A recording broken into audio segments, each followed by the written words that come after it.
ने ग्रंथों के अनुसार बहुत समय पहले एक अधर्मी व्यक्ति मरते समय भगवान श्री राम का नाम लिया। जब वो यमलोक पहुंचा तो यमराज से पूछा, मैंने एक बार श्री राम जी का नाम लिया है, इसके बदले में मुझे क्या मिलेगा? जिसके बाद यमराज बोलते हैं, ये तो सृष्टि के रचयिता ब्रह्मा जी को ही पता होगा। यमराज जी उसे अपने साथ ब्रह्मा जी के पास ले जाते हैं। इसके बाद यमराज जी ब्रह्मा जी से वही प्रश्न पूछते हैं, लेकिन ये सुनकर ब्रह्मा जी ने कहा, ये तो उन्हीं को पता होगा जो हमेशा भगवान राम का नाम जपते रहते हैं। जिसके बाद सभी भगवान शिव के पास पहुंचे। भगवान शिव से भी वही प्रश्न पूछा गया तो उन्होंने भी उत्तर देते हुए कहा, ये तो उन्हीं को पता होगा जिनका ये नाम है। इसके बाद सभी लोग भगवान विष्णु के पास पहुंचे और उनसे भी वही प्रश्न किया, जिसे सुनकर भगवान विष्णु मुस्कुराए और बोले, यह अधर्मी व्यक्ति जिसने अपने मृत्यु के समय एक बार श्री राम का नाम लिया, जिसके फल स्वरूप यमराज के द्वारा त्रिदेवों के दर्शन प्राप्त हुए, इस अधर्मी के लिए श्री राम नाम की महिमा इससे बढ़कर क्या हो सकता।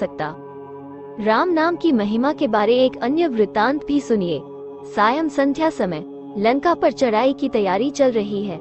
समुद्र पर वानर सेना पुल बांध रही है।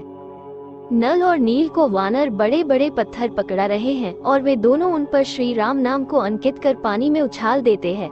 पत्थर तैरने लगते हैं। पुल बंध रहा है। सबके चेहरों पर उत्साह और ऊर्जा की चमक, प्रभु कार्य संपन्न होने की आशा और विश्वास। प्रभु ये दृश्य देखकर पुलकित हो रहे हैं, लेकिन मुख पर चिंता के भाव स्पष्ट दृष्टिगोचर हैं।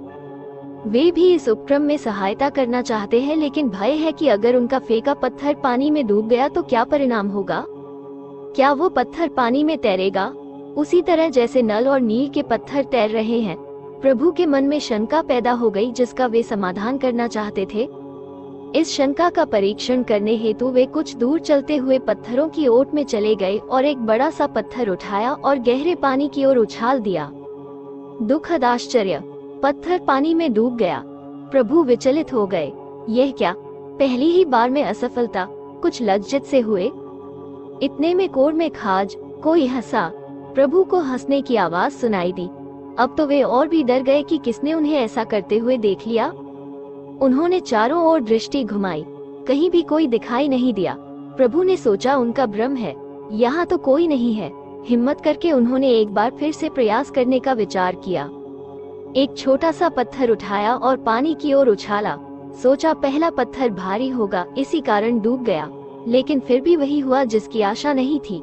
ये पत्थर भी और गहरे में जाकर डूब गया। अब तो प्रभु निराश हो गए। इतने में फिर वही ठठाकर हंसने की आवाज सुनाई दी। अब की बार प्रभु ने स्पष्ट रूप से हंसी सुनी। प्रभु उद्विग्न हो उठे। कौन है जो छिपकर उन्हें देख रहा है? इतना दुस्साहस, कौन है वहाँ? अचानक पत्थरों की ओट से वानर श्रेष्ठ हनुमंत अपनी हंसी रोकते हुए बाहर निकले और प्रभु के चरणों में झुककर साष्टांग प्रणाम अर्पित किया। प्रभु को अचरज हुआ। वे विस्मित से बोले, तो क्या हनुमंत तुमने सब देख लिया? हनुमान हाथ जोड़कर विनीत स्वर में बोले, हाँ कृतसेतु, मैंने सब इन आंखों से देख लिया। आज तक जो विश्वास था अब और भी दृढ़ हो गया है। हनुमान ने कृतसेतु कहकर प्रभु की दुखती रग पर उंगली रख दी। प्रभु ये परिहास सह न पाए।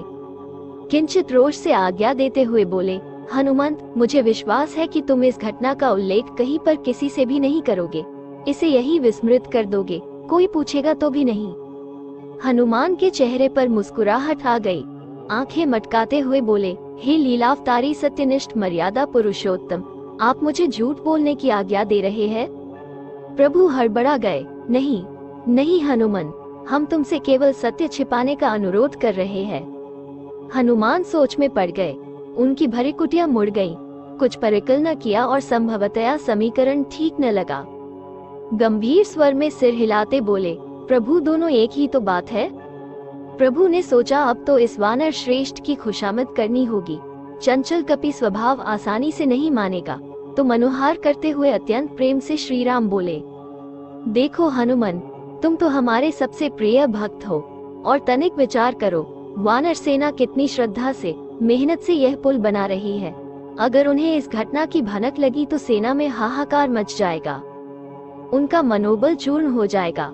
और सोचो हमारे मान का क्या होगा। तुम तो भली भांति जानते हो कि यह पुल बनना हम सबके लिए कितना महत्वपूर्ण है। और हमारी असमर्थता और अशक्तता की कितनी हंसाई होगी। नहीं, तुम हमारा अपमान कैसे सह सकते हो? हनुमान कुछ देर सोचते रहे। उनकी दृष्टि अपलक अपने प्रभु की अनुपम छवि निहार रही थी। वे कुछ क्षण मौन रहे। तत्पश्चात हाथ जोड़कर कहा, हे सर्वशक्तिमान सर्वज्ञ प्रभु, आपने ये कैसे सोचा कि मैं ये बात केवल इस वानर सेना को बताऊंगा? मैं तो पूरी सृष्टि में डंका बजाकर इस घटना की घोषणा करने वाला हूँ। इस बात को छिपाने का अपराध मैं कैसे कर सकता हूँ? इस तथ्य से पूरे जगत को अवगत कराना ही अब मेरा कर्तव्य है और धर्म भी। प्रभु की मुख मुद्रा चिंतित हो गई। सूझ नहीं रहा था कि इस कपिराज को कैसे मनाया जाए। उन्होंने अंतिम अस्त्र फेंका। बोले, कपिवा, तुम तो मेरे अनन्य भक्त हो ना? हनुमान ने अत्यंत श्रद्धा भक्ति भाव से कहा, हे भक्त वत्सल मायातीत प्रभु, कोई शंका हो तो मेरे इस शरीर के टुकड़े कर लीजिए। हर अणु में आपका नाम ही गुंजारित होता मिलेगा प्रभु। श्री राम कुछ आश्वस्त हुए। कहा, तो बताओ हनुमान, ये कैसी भक्ति है कि तुम हमारा रहस्य सब पर खोल देना चाहते हो? ये कैसा समर्पण है? कभी कहते हो भक्त हो और हमारी जग हंसाई करवाना चाहते हो। हमें भी ज्ञान दो, ये कैसी भक्ति है? हनुमान अब घुटनों के बल बैठ गए। आंखों से अश्रुधारा बहने लगी। अवरुद्ध कंठ से बोले, हे आश्रित रक्षक दया सिंधु, कलियुग में जो भी आपकी शरण में आता है वो इस भवसागर के त्रिविध ताप से मुक्त हो जाता है। जड़ चेतन सभी पर आपकी अपार करुणा है। प्राणी मात्र का उद्धार करने हेतु इस नश्वर जगत में आपने अवतार लिया है। ऐसे परम हितकारी गुणों की खान आप ही अगर अपने इन श्रीकर कमलों से किसी को त्याग देंगे, पानी में डुबा देंगे, तो उसकी गति डूब जाने से इतर और क्या हो सकती है? हे प्रणत पाल भगवंत, आपसे सविनय अनुरोध है कि कृपया प्राणियों के पापों को क्षमा करें और उन्हें कभी न त्यागें। आप करुणा निधान है प्रभु। चरण रज से शिला बनी माता अहल्या का उद्धार करने वाले प्रभु, आप अपने भक्तों को कैसे बिसरा सकते हैं? आप सर्वज्ञ हैं, आपका मर्म आप ही जाने। मैं मंदमती कपि आपको क्या ज्ञान दे सकता हूँ?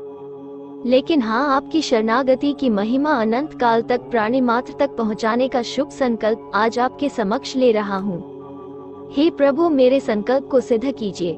दया कीजिए प्रभु, शरण में लीजिए।